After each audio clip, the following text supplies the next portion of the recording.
দেশে বিদেশে তুমুল জনপ্রিয় ইসলামিক বক্তা আবু তোহা মোহাম্মদ আদনান এবার এক বিস্ফোরক অভিযোগে আলোচনার কেন্দ্রে। আবু তোহা মোহাম্মদ আদনানের দ্বিতীয় স্ত্রী সাবিকুন নাহার সারাহ তার ফেসবুক পোস্টে দাবি করেছেন তার স্বামী জারেন জাবিন নামে এক এয়ার হোস্টেজের সঙ্গে ঘনিষ্ঠ সম্পর্কে জড়িয়েছেন। সারাহর অভিযোগ, এই নারী তোহা আদনানের কলেজ জীবনের পুরনো প্রেমিকা। শুধু পরকীয়া নয়, সাবিকুন নাহার সারাহ আরও অভিযোগ তুলেছেন যে তোহা আদনান প্রকাশ্যে নারী পুরুষের সহশিক্ষা বা কো এডুকেশনের বিরোধিতা করলেও তার নিজস্ব প্রতিষ্ঠান জিন্নুরাইন সেন্টারে নারী পুরুষের অবাধ মেলামেশার ব্যবস্থা রয়েছে। অভিযোগ, বিভিন্ন ক্লাসের নামে সেখানে মেয়েদের সাথে একান্তে বসা ও আলোচনার সুযোগ তৈরি হয়।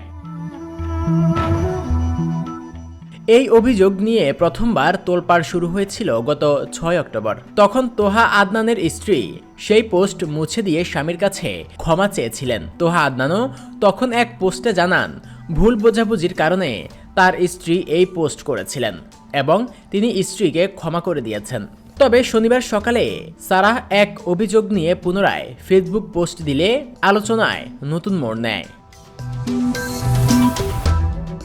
জনপ্রিয় একজন ধর্মীয় বক্তার বিরুদ্ধে এমন ব্যক্তিগত ও নৈতিক অভিযোগ ওঠায় সামাজিক যোগাযোগ মাধ্যমে চলছে তীব্র আলোচনা সমালোচনা। একদিকে যেমন তার ভক্তরা বিষয়টিকে ষড়যন্ত্র বলে উড়িয়ে দিচ্ছেন, তেমনি অনেকেই পুরো ঘটনার স্বচ্ছ তদন্তের দাবি করছেন। ধর্মীয় আদর্শের কথা বলা একজন বক্তার ব্যক্তিগত জীবনে এমন অসঙ্গতির অভিযোগ ধর্মপ্রাণ মানুষের মনে নানান প্রশ্ন তুলছে।